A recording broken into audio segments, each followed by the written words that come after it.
Good morning दोस्तों।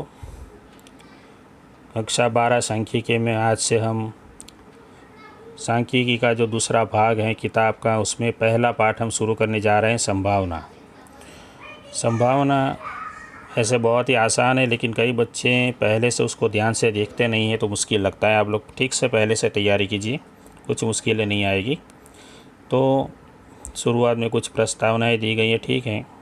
यहाँ पर हम लोग थोड़ा चलते हैं, ये हमारे लिए बहुत काम का है। यादच्छिक प्रयोग और निदर्शावकाश, इसका अभ्यास करेंगे।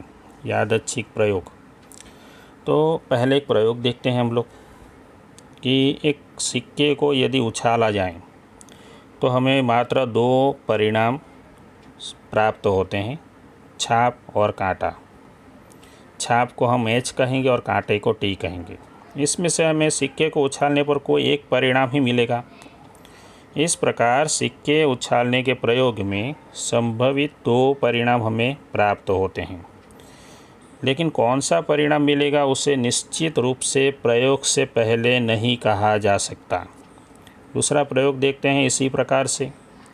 एक संतुलित पासे को यदि उछाला जाए, संतुलित पासे को यदि षष्ठभुज संतुलित पासे को उछाला जाए तो हमें मात्र 6 परिणाम मिलेंगे, और इसमें से कौन सा एक परिणाम मिलेगा उसका पहले से अनुमान निश्चित रूप से नहीं किया जा सकता। उसी प्रकार आप लोगों ने देखा होगा, एक चक्र दिया गया है, चक्र के ऊपर एक 0 से लेकर 10 अंक लिखे हैं। इसे हम हाथ से गोल गोल घुमाएंगे तो गोल गोल घूमकर कुछ समय के बाद वह स्थिर होता जाता है। तब आप लोग इस सुई के तरफ देखिए, कोई भी एक अंक इस सुई के पास आके रुक जाएगा। यहाँ इस चक्र को घुमाकर देखेंगे कि विषय दर्शक अंक कौन सा है, तो यहाँ पर आप लोगों को 3 मिलेगा। तो यहाँ प्रयोग के कुल संभवित 10 परिणाम जो हैं उसमें से हमें कौन सा परिणाम मिलेगा पहले से हम यह निश्चित रूप से नहीं कह सकती। तो ये जो 3 प्रयोग हमारे पास थे उसके आधार पर हम यादच्छिक प्रयोग की परिभाषा नीचे दिए गए अनुसार दे सकते हैं कि जिस प्रयोग का निरपेक्ष रूप से समान परिस्थितियों में पुनरावर्तन किया जा सकता हो, उस प्रयोग के समग्र संभवित परिणाम पहले से ज्ञात हो, परंतु उनमें से कौन सा निश्चित परिणाम मिलेगा उसका अनुमान निश्चित रूप से प्रयोग के पूर्व नहीं किया जा सकता हो, ऐसे प्रयोग को हम कहेंगे यादच्छिक प्रयोग। ठीक है, ये यादच्छिक प्रयोग की परिभाषा हो गई। इन यादच्छिक प्रयोगों को हम इसका कुछ यहाँ पे लक्षण भी दिए गए, ये आसानी से आप लोग पढ़ सकते हैं। इसके लक्षण पढ़ लेते हैं, कोई बात नहीं। यादच्छिक प्रयोग का निरपेक्ष रूप से लगभग समान परिस्थितियों में पुनरावर्तन किया जा सकता है, और इस प्रयोग से के संभवित समग्र परिणाम पहले से ज्ञात होते हैं, परंतु उसमें से कौन सा निश्चित परिणाम मिलेगा उसका निश्चित रूप से प्रयोग के पूर्व अनुमान नहीं कर सकते। यादच्छिक प्रयोग के अंत में संभवित परिणामों में से कोई एक निश्चित परिणाम तो मिलता ही है। ये बात हो गई यादच्छिक प्रयोग की। हम अभ्यास करेंगे हम निदर्शावकाश की। तो किसी भी यादच्छिक प्रयोग के संभवित समग्र परिणामों के समूह के समुच्चय को खास ये शब्द याद रखिए, समुच्चय को हम उस प्रयोग का निदर्शावकाश कहेंगे, और निदर्शावकाश को हम यहाँ पर कैपिटल U अथवा S के संकेत द्वारा प्रदर्शित कर सकते हैं, और निदर्शावकाश के घटकों को हम कहेंगे निदर्श बिंदु।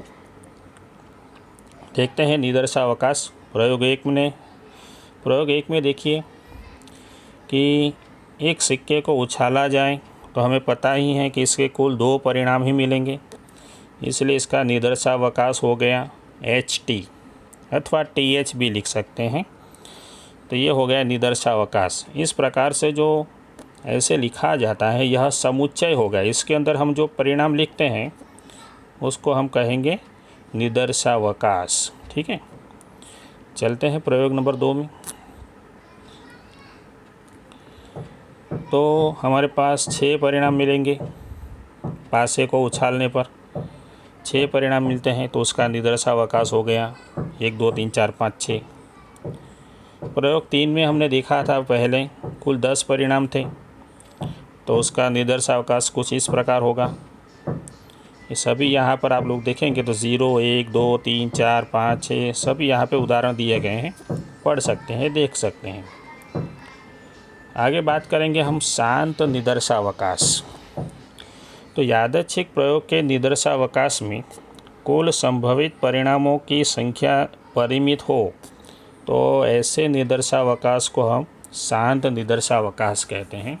जैसे कि उपर्युक्त तीनों यादृच्छिक प्रयोग के निदर्शावकाश शांत निदर्शावकाश के उदाहरण हैं, तीनों के तीनों, जिसमें संभवित परिणामों की संख्या हम परिमित हो यानी हम जानते हो पहले से।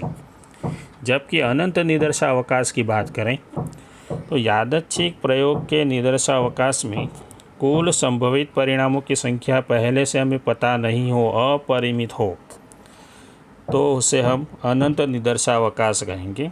जैसे कि उत्पादित इलेक्ट्रिक बल्ब की आयु घंटों में नाप कर लिखें तो यह वास्तविक संख्या होगी और इसका मूल्य 0 या उससे अधिक होगा, परंतु इलेक्ट्रिक बल्ब के आयु को नापने के लिए प्रयोग के संभवित परिणाम तो अनंत होंगे, तो हम उसे इस प्रकार लिख सकते हैं 0 से अधिक अनंत। ठीक है, आगे चलते हैं, उदाहरण नंबर 1 की तरफ चलते हैं हम लोग। स्वाध्याय आने की तैयारी में है। तो 2 समतुलित सिक्कों को एक साथ उछाला जाए तो यादृच्छिक प्रयोग का निदर्शावकाश लिखिए। 2 समतुल्य सिक्के को उछाला जाए तो यहाँ पर हमने छाप जो है उसको हम H द्वारा दर्शाएंगे। यहाँ पर देखिए चित्रों में, यहाँ पर छाप है, यहाँ पर आप लोगों को छाप दिखाई देगी, ये सब छाप है। वहाँ पर हम लोग पहले से H लिख देते हैं। ठीक है, छाप है वहाँ पर H लिख देते हैं, H, और यहाँ पर H। उसके बाकी बचे वो T काटा होगा यानी T, बाकी जो जितनी जगह बची है वहाँ पे हम T लिख देते हैं। तो 2 सिक्के को उछालने पर हमें इस प्रकार से एक परिणाम मिलेगा, इस प्रकार दूसरा, इस प्रकार तीसरा और इस प्रकार चौथा। तो इन चारों परिणामों को इस प्रकार हम लिख लेते हैं HH, HT, TH और TT।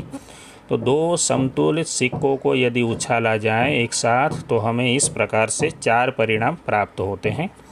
आगे चलते हैं, उदाहरण नंबर 2 में हमें पासा दिया गया है, उसमें 1 से 6 अंक लिखे हैं। ऐसे 2 संतुलित पासे को एक साथ उछालना है तो हमें कितने परिणाम मिलेंगे, तो हमें यहाँ पर देखिए कुल मिला के 36 परिणाम मिलेंगे। ठीक है, तो कैसे मिलेंगे, तो हमें पहले पासे पर हमें 1 नंबर का अंक फिक्स कर देना है और दूसरे पासे पर नंबर बदलते जाइए, 1 2 3 4 5 6 ऐसे बदल दीजिए।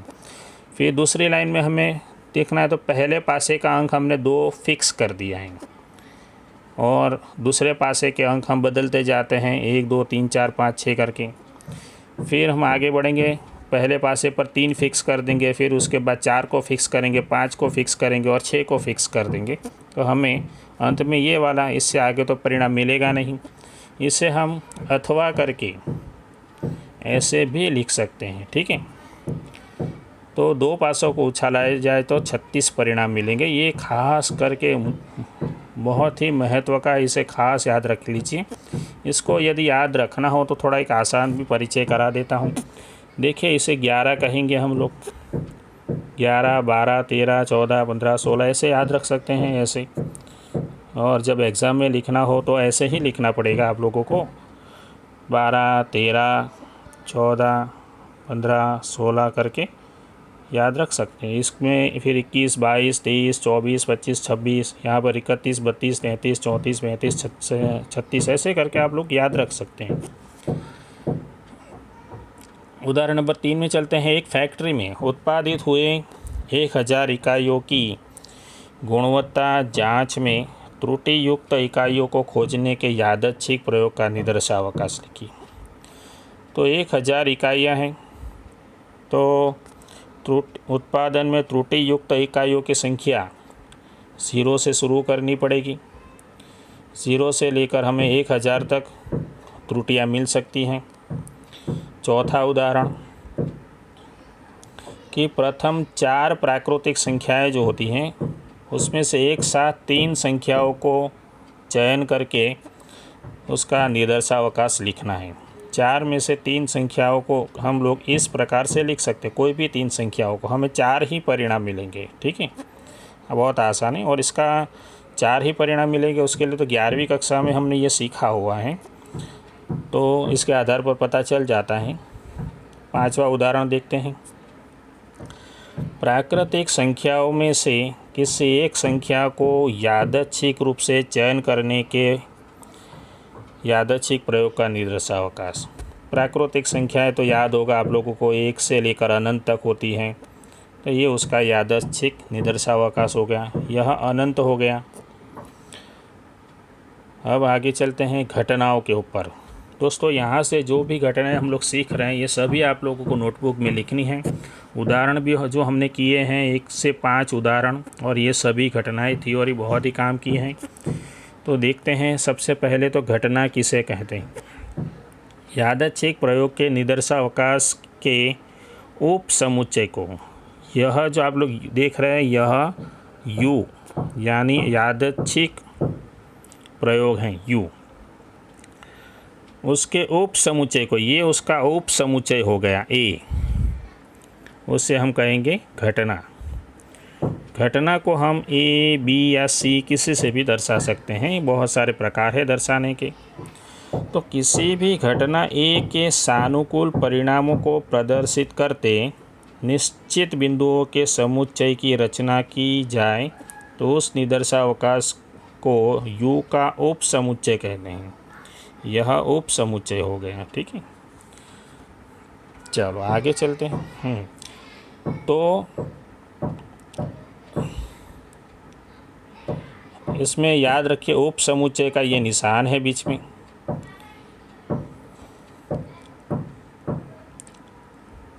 उसको उदाहरण से समझते हैं। हमारे पास यहाँ पर देखिए ध्यान से, ये यादृच्छिक प्रयोग हो गया। तो निदर्शावकाश U कैसे लिखेंगे, अंदर हमारे पास निदर्शावकाश U में यहाँ पर छपा नहीं है, यहाँ पर कुछ अंक नहीं छपे हैं। यहाँ पर 1 और 4 दिया गया, तो बाकी के 2, 3, 5 और 6 यहाँ पे होने चाहिए। तो U के अंदर देखा जाए निदर्शावकाश में तो 1 से 6 अंक है। ठीक है, लेकिन उसके अंदर घटना A में देखेंगे तो मात्र 2 अंक है, 1 और 4। तो ऐसे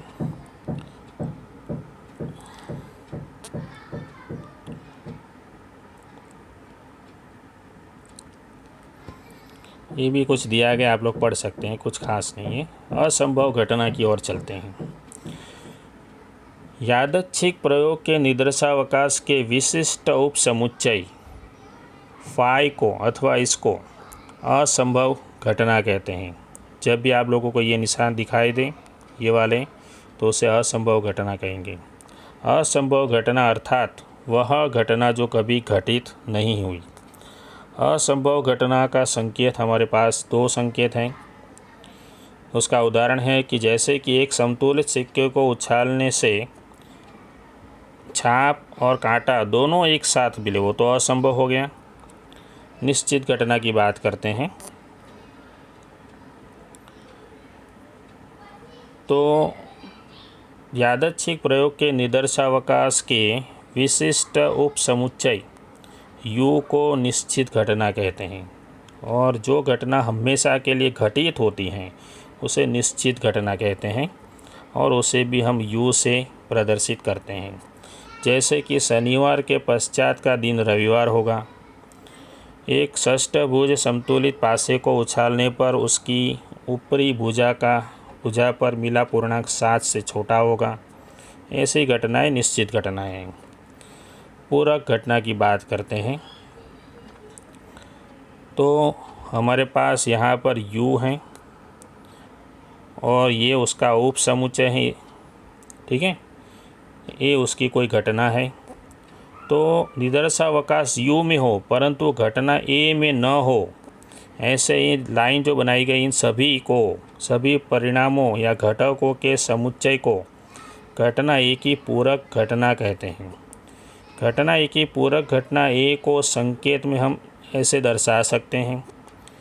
घटना ए की पूरक घटना को हम लोग वैसे तो ए डैश का उपयोग करने वाले हैं, तो ए डैश का सूत्र बनाते हैं।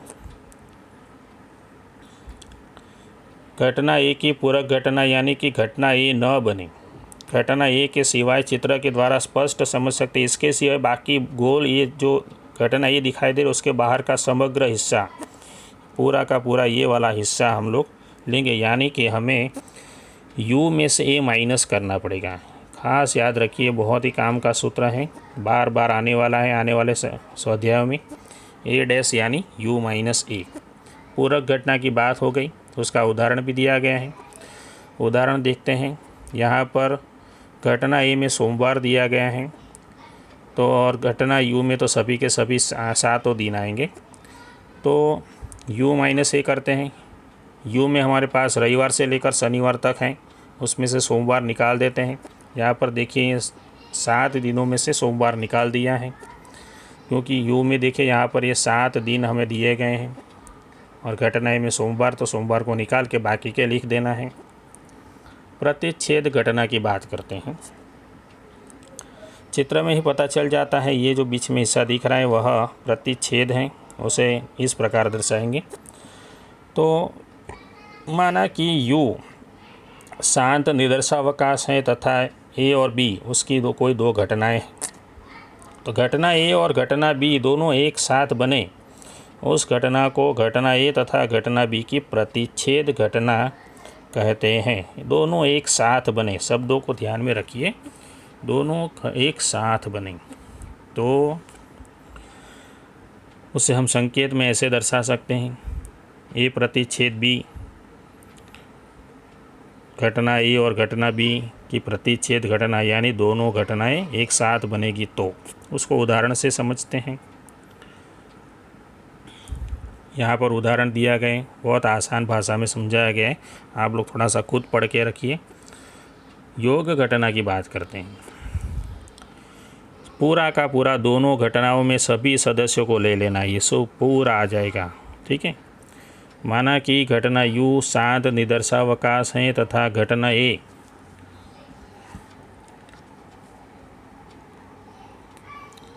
तथा घटना बी उसकी कोई दो घटनाएं हैं।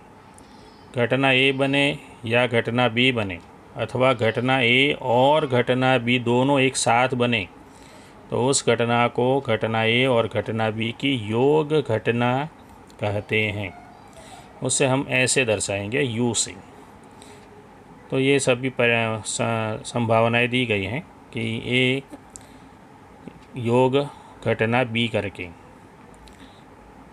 जहाँ पर उदाहरण दिया गया है आप लोग पढ़िए और नोट में लिखिए भी। घटना ए के देखिए सदस्य, घटना ए के घटक, घटना बी के घटक, ये सभी के सभी ले लिए हैं, ठीक है। इसमें थोड़ा समझा देते हैं थोड़ा सा कि ताश के 52 पत्तों की बात है। उसमें ताश के 52 पत्तों में आप लोग देखिए कि यहाँ पर एक पत्ता पान, उसे घटना ए कहेंगे। ये पान के पत्ते हैं, पान के 13 पत्ते होते हैं, पता होगा आप लोगों को। और बादशाह जो है उसको बी कहेंगे, ठीक, घटना बी, ये घटना बी में बादशाह है। तो ये घटना ए के सभी सदस्य यानी घटक ले लिए, घटना बी में सभी बादशाह ले लिए, सभी को मिक्स कर देना है, इन सभी को मिक्स कर देंगे और सभी को यहाँ पे लिख लेंगे, उसे कहेंगे ए योग घटना बी।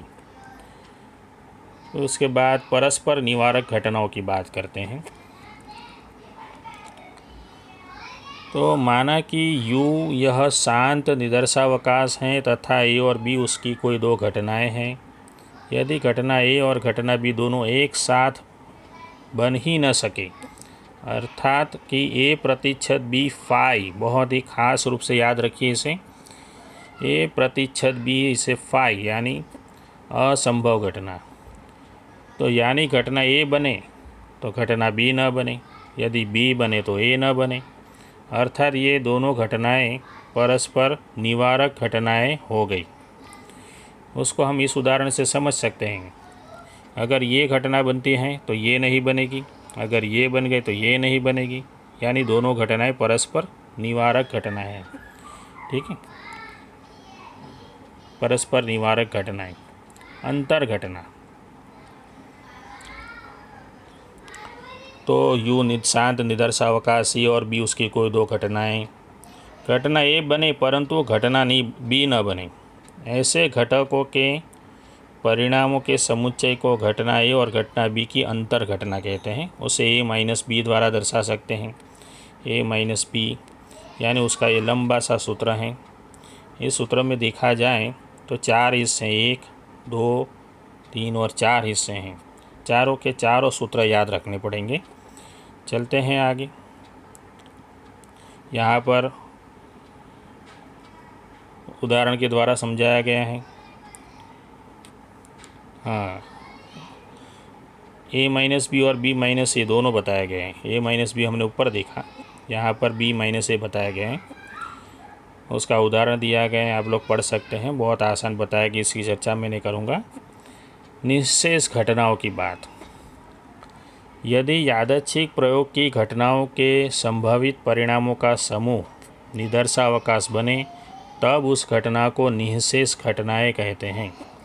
माना कि U यह शांत निदर्शावकाश हैं और A तथा B उसकी कोई दो घटनाएं हो, तो इन दो घटनाओं A और B की योग समुच्चय ही निदर्शावकाश बने, यानी A योग B बराबर U बनेगा, तो उसे कहेंगे निःशेष घटनाएं।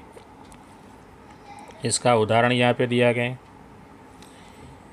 A यानी हमारे पास H और ये T, तो A योग B करेंगे, A योग घटना B करेंगे तो हमें दोनों परिणाम लेने पड़ेंगे, यानी U बन जाता है, तो वह हो गई निःशेष घटना। आगे चलते हैं। परस्पर निवारक और निःशेष दोनों घटनाएं एक साथ, यानी कि A प्रतिशत B बराबर फाई और A योग B बराबर U होगा, तो A और B को परस्पर निवारक, इन दोनों शर्तों का समाधान होता है, तो हमें परस्पर निवारक और निःशेष घटना दोनों कह सकते हैं। तो उदाहरण देख लेते हैं। हमारे पास U दिया गया है, जबकि घटना A के लिए हम अयुग्मांक लेंगे 1, 2, 1, 3, 5। घटना B के लिए हम युग्मांक लेंगे 2, 4, 6। तो ध्यान से देखेंगे तो A प्रतिशत B फाई होता है और A योग घटना B U होता है, इसलिए ये दोनों परस्पर निवारक और निःशेष घटनाएं हैं। प्राथमिक घटनाओं की बात। प्राथमिक घटनाएं यादृच्छिक प्रयोग के निदर्शावकाश U के एक घटकीय उपसमुच्चय से बनने वाली समग्र घटनाओं को प्राथमिक घटनाएं कहते हैं। और प्राथमिक घटनाएं हमेशा परस्पर निवारक और निःशेष ही होती हैं। उदाहरण पढ़िए, पता चल जाएगा, बहुत आसान दिया गया है। तो हम लोग यहाँ तक हम अभ्यास करेंगे। इसके बाद हम अगले वीडियो में उदाहरण नंबर 6 से शुरू करेंगे। आप लोग थोड़ा सा पढ़ के रखिए। उदाहरण नंबर 6 से लेकर हमें पढ़ना है आप लोगों को 6, 7, 8, 9, 10 तक उदाहरण है। उदाहरण नंबर 6 से 10, ठीक है। तो उसके बाद आप लोगों को स्वाध्याय में क्वेश्चन नंबर कौन सा करना है वो नोट कीजिए। उदाहरण 1 से 5, यानी 5 सवाल उदाहरण के हो गए। और यहाँ पर स्वाध्याय में सवाल आप लोगों को मिलेंगे 1 से 5। 1 से 5 संख्याओं को सवालों को करेंगे, ठीक है। 5 सवाल और 5 स्वाध्याय के उदाहरण सब मिला के आप लोगों को 10 क्वेश्चन करने हैं। और थ्योरी हमने बताई घटनाओं की, 11 घटनाएं हैं हमारे पास। देखिए यहाँ पर लास्ट हमने 11 नंबर की घटना देखी थी, प्राथमिक घटनाएं। तो ये सब 11 घटनाएं, 1 से 11 घटनाएं नोटबुक में लिखनी है। तो मिलते हैं अगले वीडियो में, तब तक के लिए गुड बाय।